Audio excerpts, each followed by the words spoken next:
Hello friends, எல்லோரும் எப்படி இருக்கீங்க? நல்லா இருக்கீங்களா? நாங்களும் நல்லா இருக்கோம். இன்றைக்கி சண்டே, மதர்ஸ் டே. ஸோ நாம் வெளியே போகலாம் அப்படின்னு சொல்லிட்டு நாங்கள் வேலூர் தான் வந்திருக்கோம். வேலூர் இன்றைக்கி சண்டேன்றதுனால வேலூரில் வந்து லாங் பஜாரில் வந்து சண்டே மார்க்கெட் போட்டிருக்காங்க. வாப்பா போய் காட்டுறேன் அப்படின்னு எங்கள் வீட்டுக்காரர் கூட்டிகிட்டு வந்தாருங்க. வந்து பார்த்தா பழைய பொருளெல்லாம் விற்றுட்ருக்குறாங்க செகண்ட் ஹேண்டில். இந்த ஏன்னா வண்டியோட சக்கரம்லாம் விற்கிறாங்கங்க செகண்ட் ஹேண்டில். பாருங்கள், ஃபீடிங் பாட்டிலெல்லாம் விற்கிறாங்க, ஃபேனு, அப்புறம் ஸ்பேனர், இந்த எலக்ட்ரானிக் ஐட்டம் எல்லாமே செகண்ட்ஸில் விற்கிறாங்கங்க. நான் இப்போ தான் வந்து பார்க்குறேன். இதை வாங்கிறதுக்கு என்ன கூட்டம்ன்றீங்க? கூட்டம்னா கூட்டம்.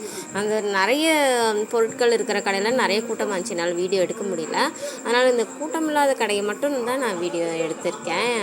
அதுக்கு நடுவில் போய் என்னால் எடுக்க முடியலைங்க. வெறும் ஜென்ஸ் தான் நிறைய பேர் இருந்தாங்க. உள்ளார போக முடியல என்னால். இங்கே பாருங்கள், வெரைட்டியாக இருக்குது பாருங்கள் தோசைகள். ஆனால் இதெல்லாம் ஃப்ரெஷ்ஷாக தான் இருக்கும்னு நினைக்கிறேன், செகண்ட்ஸ் இல்லைன்னு நினைக்கிறேன். இங்கே பாருங்கள், இந்த சைடெலாம் பார்த்திங்கன்னா அது ஃபேனு, அப்புறம் அந்த ஃப்ரிட்ஜுக்கு தேவையான இதெல்லாம் இருக்காங்க. டயர் கூட இருக்குது பாருங்கள் செகண்ட்ஸில். இந்த மாதிரிலாம் நான் இங்கே தாங்க ஃபஸ்ட்டு டைம் பார்க்குறேன். இதெல்லாம் கூட செகண்ட்ஸில் இருக்குதா, விற்கிறாங்களா அப்படின்ட்டு. ஆனால் எங்கள் வீட்டுக்காரர் ஆல்ரெடி ஒரு டைம் வந்திருக்காரு. அவர் தான் என்னை கூட்டிகிட்டு போய் வாமா இதெல்லாம் கூட விற்கிறாங்க பாருமா வாமா அப்படின்னு கூட்டிகிட்டு போனா. அப்படி நானும் பார்த்து ரொம்ப ஆச்சரியமாக போச்சு. சரி, அது ஒரு ரவுண்ட் பார்த்துட்டு அப்படியே வேலூர் கோட்டைக்கு போகலாம், அங்கே மியூசியம் இருக்குது, அதனால் அதை பார்க்கலாம் அப்படின்ட்டு போயிருக்கோம். குழந்தைங்கள கூட்டிகிட்டு. சரி, பார்க் வந்து போட்டிருந்தாங்க, அது இல்லைன்றதுனால சரி வாங்கப்பா மியூசியத்தை போய் காட்டலாம் அப்படின்ட்டு கூட்டிகிட்டு போகிறோம். வண்டி அங்கே ஒரு நிழலான இடத்துல பார்க் பண்ணிவிட்டு கொஞ்சம் தூரம் நடந்து தான் போனோம். கிட்டத்தில் போகல வண்டி, அதனால் நடந்து தான் போயிட்டுருந்தோம். பார்த்தா பெரிய கிரவுண்டு, அந்த சைடு போலீஸ் ஸ்டேஷன்லாம் இருக்குது.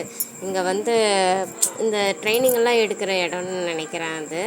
ஏன்னா நிறைய பேர் உட்காந்து பேசிகிட்டு இருந்தாங்க, போலீஸ்காரங்களாம் வந்துட்டு போயிட்டு இருந்தாங்க. இந்த கோட்டைக்குள்ளே ஏகப்பட்ட இடம் இருக்குதுங்க. என்னென்னு எனக்கு அந்தளவுக்கு தெரியாது. எனக்கு தெரிஞ்சது கோவில் இருக்குது, இந்த மியூசியம் இருக்குது, அப்புறம் இந்த போலீஸ் எல்லாம் ட்ரைனிங் எடுக்கிற இடம் மாதிரி ஒன்று வச்சுருக்காங்க. அவ்வளோதான் எனக்கு தெரியும். இதுதாங்க மியூசியத்துக்கு போகிற என்ட்ரன்ஸு. பெரியவங்களுக்கு வந்து 10 ரூபா, சின்னவங்களுக்கு வந்து 5 ரூபான்னு இப்போ வாங்குகிறாங்க காசு. போகிற வழியிலே பார்த்திங்கன்னா இங்கே பாருங்கள், கோவில் இருக்க தூண்கள் மாதிரி இதெல்லாம் அந்த காலத்துலேயே ஏதோ பண்ணி வச்சுருக்காங்களாட்டு இருக்குது. எனக்கு சரியாக தெரியல எப்படி சொல்கிறதுன்ட்டு. அங்கே பாருங்கள், ஜுராசிக் பார்க் நம்மளை வரவேற்குது. ஜுராசிக் பார்க் வந்து கிட்டத்தட்ட ரொம்ப வருஷத்துக்கு முன்னாடியே இருந்திருக்கோம். அதை வந்து இங்கே பிடிச்சிட்டு வந்து வச்சுருக்காங்க. சும்மா சொன்னேங்க, இதை வந்து சும்மா சிமெண்ட்டில் செஞ்சது தான். இங்கே பாருங்கள், எத்தனை சிலை இருக்குது பாருங்கள். இது வந்து பலிப்பீடம் கோவிலெல்லாம் இருக்குது பார்த்தீங்களா, அதுதான் இங்கே வச்சுருக்காங்க. இது வந்து என்னன்னே தெரியலங்க, ஆனால் இவ்வளோ பெருசு இருந்துச்சு. படித்து பார்த்தா பச்சை கல் தொட்டின்னு போட்டிருந்தாங்க, எனக்கு என்னன்னு தெரியல. அப்புறம் இது பார்த்திங்கன்னா பீரங்கி, இதை வந்து வெடிகுண்டு.